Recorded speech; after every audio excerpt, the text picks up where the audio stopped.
Today we begin the journey of self-acceptance and understanding who we really are. I think it's clear we're all fudge-ups.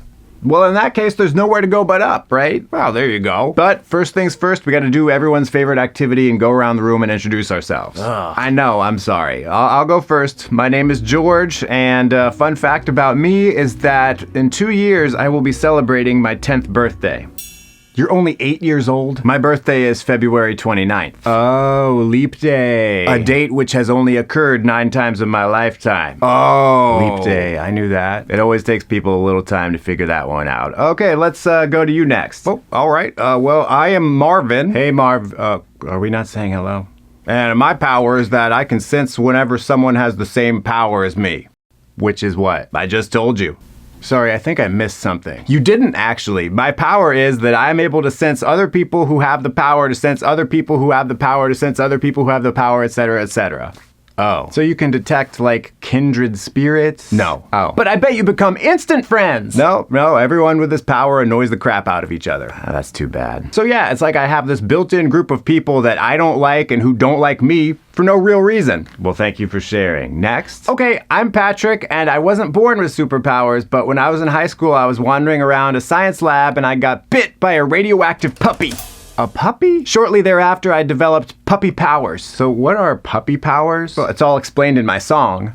You say that like we all know what you're talking about. Puppy man, does whatever a puppy can. Puppies can't do anything. Yeah, I know. But I bet you're a chick magnet, huh? Well, of course. Lucky son of a biscuit. Okay, but the ladies get a bit less enthusiastic when they discover I can only stay awake for about an hour before I need a 2-hour nap, or that I can't help but pull everything out of their purse and rip it all to shreds when they're not looking. Oh no. Beyond that, my puppy senses start tingling whenever kibble gets poured into a dish, or when someone says, "Who's a good boy?" Of course. Thank you for sharing. Okay, I am Rudy, and I can perceive the presence of tubas. Tubas? Tubas. The brass musical instrument? Is there another kind of tuba? How does one perceive tubas? That would be like trying to explain how you perceive light to a blind person. Good point. I'm a moron. So you can just feel if a tuba's nearby. Within about 100 yards, yeah, right here in my appendix. So that's what that's for. That could be very useful in certain circumstances. Oh sure, yeah, I get calls whenever a tuba gets stolen, or like a marching band loses a tuba, but tubas don't go missing nearly as often as you might think. What about euphoniums? Is that a joke? I thought it was a perfectly legitimate question. Thank you. Let's hear from you next. I'm Steve. I've been to one of these meetings before, but I'm sure no one would remember me anyway. Okay. I don't know. That look is very distinctive. Because my superpower is that nobody can remember me. Oh. I ask that you all please keep your eyes on me while I'm talking, because as soon as you look away, you will forget that I ever existed. Anyway, my power used to really bum me out because I felt so isolated and alienated and like I didn't even exist. But then I made the best decision of my life and became a supervillain. And now my life finally has meaning. I can walk right up to a cop on the street and punch him in the face, and as soon as he recovers, he's asking me if I saw who hit him. That's diabolical. I know. I can commit all kinds of crimes in broad daylight with 1,000 witnesses and get away with it. I can even get unlimited samples of food at those little stands at Costco and nobody stops me. Sweet. So I just wanted to come here today to get that off my chest, I suppose, because I know none of you will ever remember. Seems kind of more like gloating to me. Potato, tomato.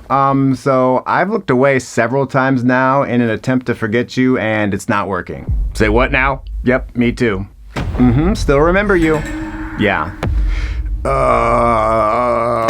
Yeah, I was just down the hall in the bathroom for a while, and unfortunately, I still remember you. Okay, so I was just joking about all that stuff I just said. Like, my real superpower is like just making jokes and stuff. Oh, I hear my mom calling me. Gotta go. Well, that was interesting. It was. Let's hear from you next. I'm Jeremy, and I do not get cold stimulus headaches, also known as brain freeze. Whoa. That's a cool power. That's not my power. That's just a fun fact about me. Whoa. So you can just inhale a ton of ice cream and feel totally fine. Dang. At least until I get a tummy ache later. True. Anyway, I can shoot lasers out of my eyes.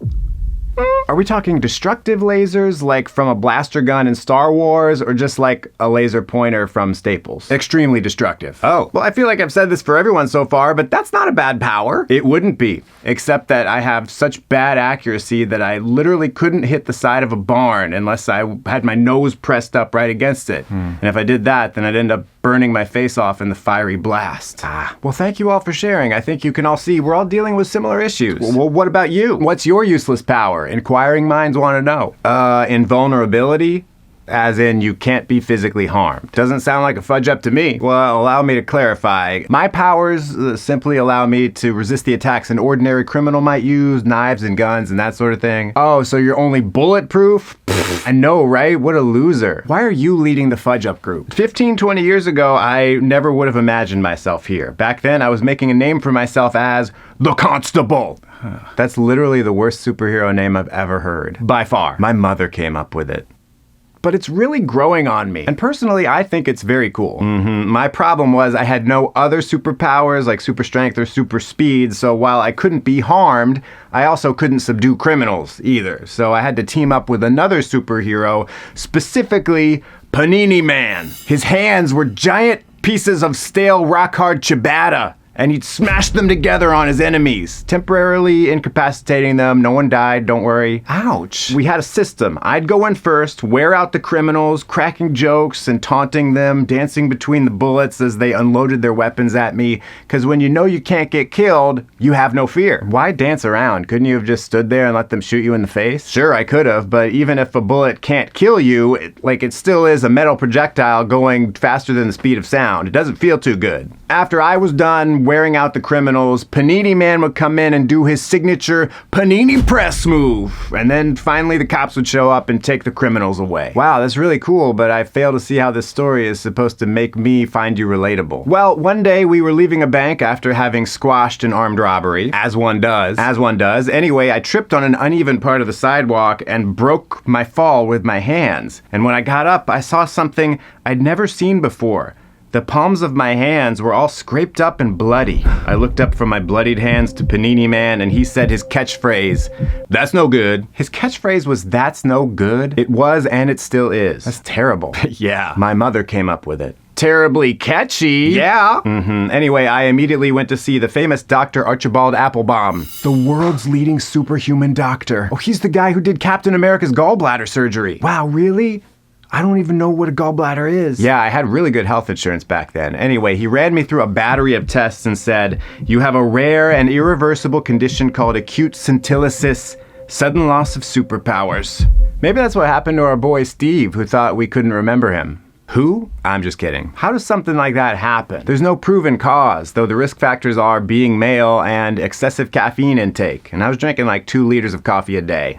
I said, "Dr. Applebaum, how could my superpowers just disappear overnight?" And he looked at me very seriously and said, "Georgie boy, based on your blood work, I don't think you've had any superpowers for the better part of a year." Yikes. So you were out there taunting criminals as they were firing live ammunition at you, wearing nothing but a spandex costume, designed and constructed by my mother, and I'm sure it was beautiful. How'd you go that long without getting turned into Swiss cheese? I mean, it was mostly luck, though criminals are notoriously bad marksmen. That's true. After that, I was too terrified to fight crime ever again. Though nothing had changed in the external world. I had lost my powers long before, I just didn't know it till then. The change had taken place in my mind. Now, let me be clear, this isn't me trying to say that if I just believe hard enough in myself that I could go back out there and fight crime with Panini Man. Because you and I, we have real problems and limitations that come with our powers, or lack of powers. But everything else, like the judgment that your powers are bad or useless or that you're a fudge up, that's all up here. You and I, we get to choose how we think about everything. And that really is a superpower. Strangers come to town, they call him Mr.